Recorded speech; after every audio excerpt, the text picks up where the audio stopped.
May mga gusto lang po akong i-clarify doon sa mga interviews at mga sagot ng nanay ko po sa mga interviews niya po. Unang-una po yung 70K na incentives po na sinasabi niya from World Championships 2021 po. Unang-una po 2022 po yun. At hindi lang po 70K yung na-receive ko po doon. Alam ko 6 digits po yun. Dahil dalawa po yung nakuha kong medalya.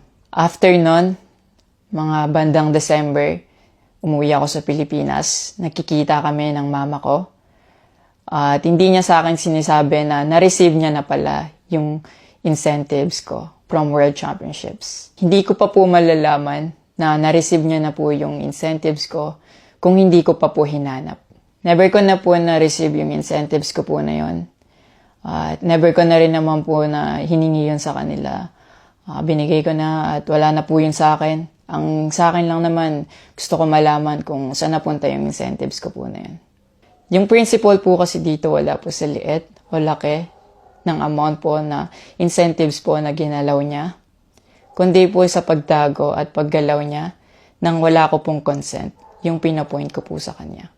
At yung about sa red flag daw po si Chloe na sinabi ng mama ko, hinusgahan niya po agad si Chloe sa pananamit at sa pag-akto po niya. Magkaiba po ng kinalakihan. Unang-una, lumaki si Chloe sa Australia at ayun yung nakagisnay niyang culture. At ibang-iba po talaga sa Pilipinas kung paano tayo gumalaw, magsalita o manamit po. At yung about po sa yung mauubos po yung anak ko, nasabi po ng mama ko. Unang-una po si Chloe po may sarili po siyang income. Lahat po ng nakikita niyong gamit o yung pag-travel niya kung saan-saan po. Galing po yun sa pinagpaguran niya po. At bakit naman po ako mauubos? Gaya nga po ng sinabi ko, si Chloe po may sarili po siyang income. And lahat po ng bank account ko po nasa mama ko po. At may mga instances po talaga na si Chloe po yung sumasagot sa akin that time po. Bukod sa incentives po, nasa kanya din kasi yung bank account ko sa monthly allowances sa pag-gymnastics ko. And nung nakuha ko na yung bank account ko po na yun, doon ko po nalaman na inuubos niya po yung laman nun. And nasa akin po yung mga bank statement ng withdrawal po na ginagawa niya po.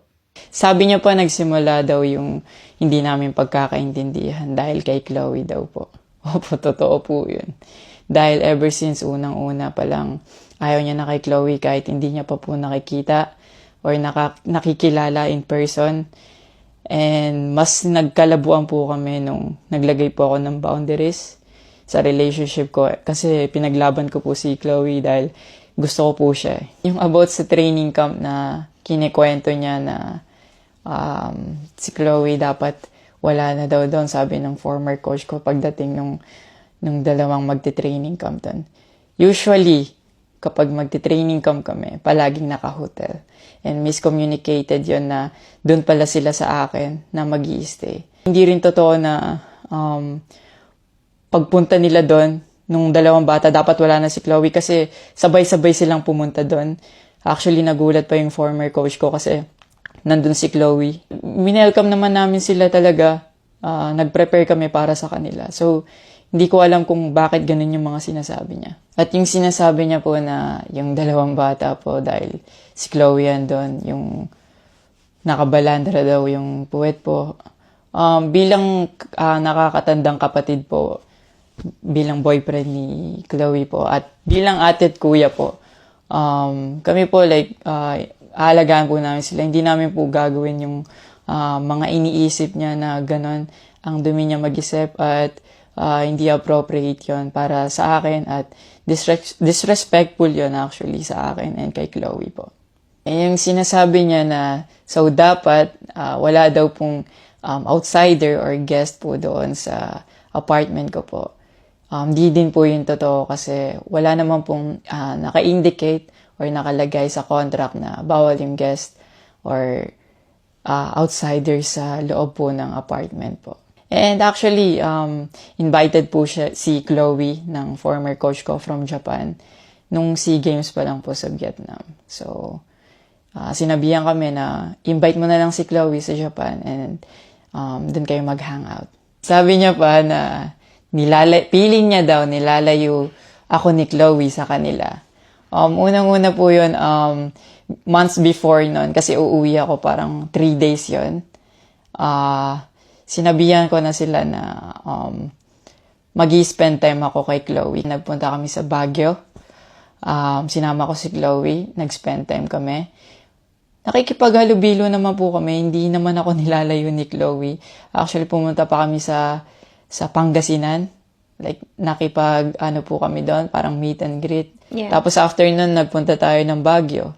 And then, ikaw pa nga nag-aya na yung sa bike. Yeah, Because we didn't tayo. know what to do Yeah.